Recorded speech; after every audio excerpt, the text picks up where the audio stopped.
If you're in a high-skilled trade like electrical contracting, you may be in need of some employees right now.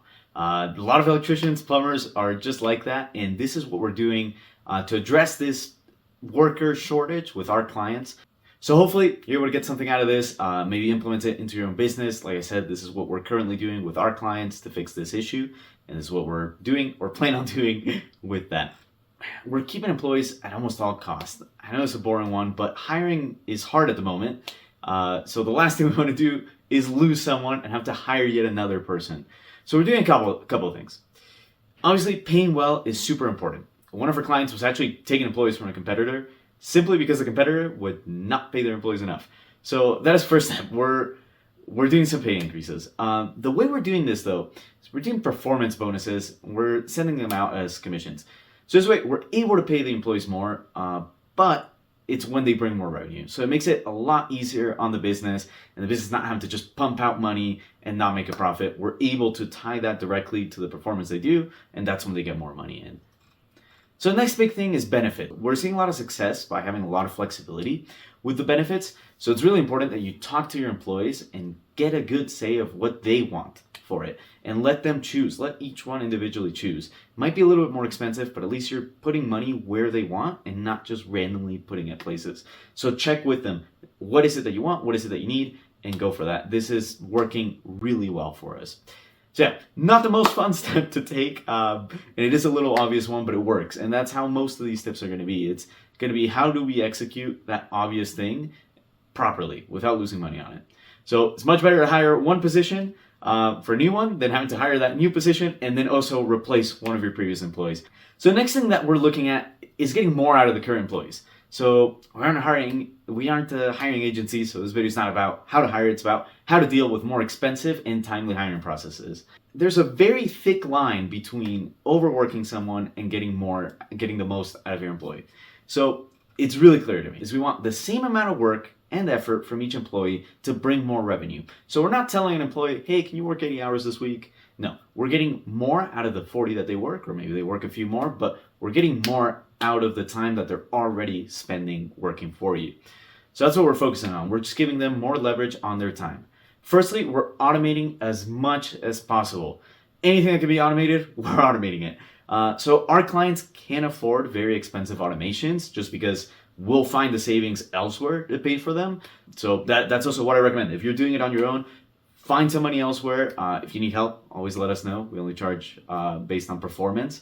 But that's what we're doing. We're finding the savings elsewhere first to be able to afford the automation, and then we're putting in the automation as soon as possible. Anyways, we're also making sure that the processes in the company are really good. So this does two big things. So we're implementing and fixing. There's two big things. One, we can immediately improve the process to make it more efficient, right? If we see that certain steps don't make sense or are structured a little weird, we can immediately make a change to it, and that is instant efficiency that we get right away.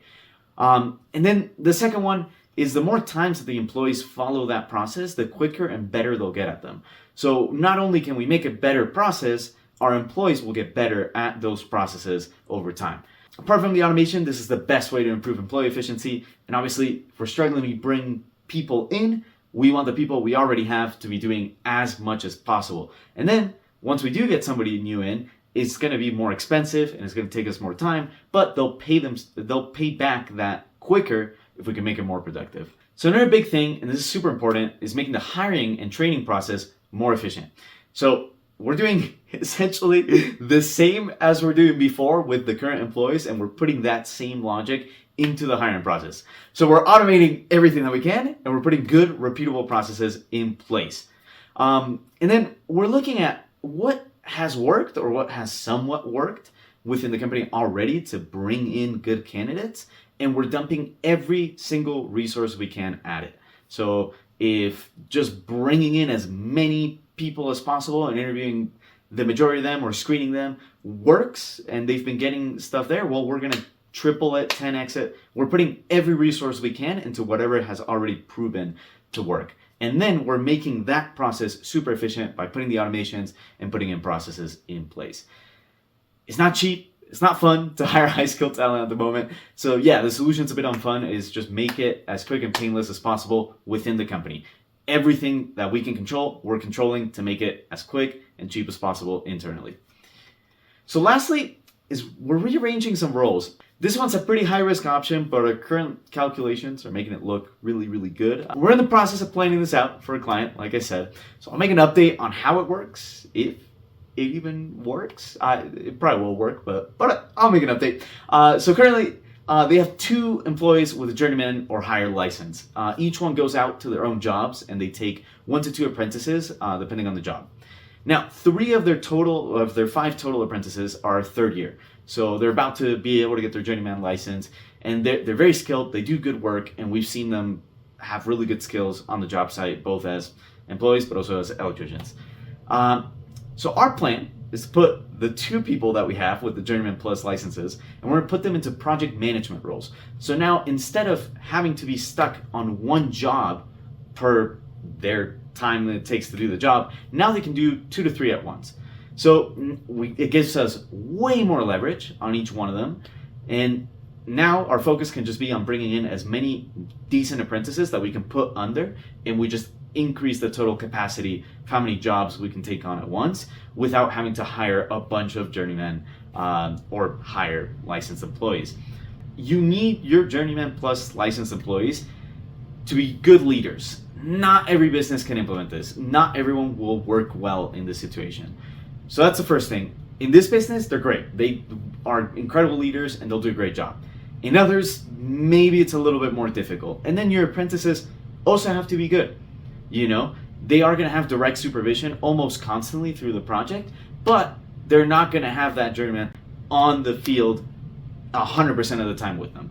So you need good skill on both sides. We are increasing the amount of jobs that the journeyman can take. So now there's more room for error, right? We've just increased the opportunities for something to happen because we're doing more things. That's where the processes and the automations come in really well. We're eliminating everything that we can with human error. And it's really important if you're doing a big change like this, that firstly, the human error component of the business is almost non-existent. We're making it really, really difficult for somebody to mess up in any way. So that's the very first thing that we did. And just that's the disclaimer with this, is you need good employees, you need good processes and automations in the business already to be able to do this. But once you have that, if you do this, you could potentially 10x the revenue that your current employees are doing and take on way more jobs. And then hiring apprentices is not hard. So you just bring more of those in, keep your journeyman super busy, managing multiple jobs, and you're gonna make a ton of revenue. So that's what we're doing and what we're trying to do to deal with the labor shortage that we're seeing especially in the electrical contracting world. It's not fun, but again, it's not going to be fun when you have a labor shortage. So there's a lot of competition or not many candidates. So you've got to make improvements in the areas that can be controlled. If you have any questions or you need specific help with your business on this or any other thing relating to making more money or spending less money, let us know. We only make money based on the money we find for our clients. So it's completely free up front. And then again, you're making more money than us because we only take a small portion of the money we find for you. So if you have any questions, feel free to reach out or leave a comment below, and thank you for watching.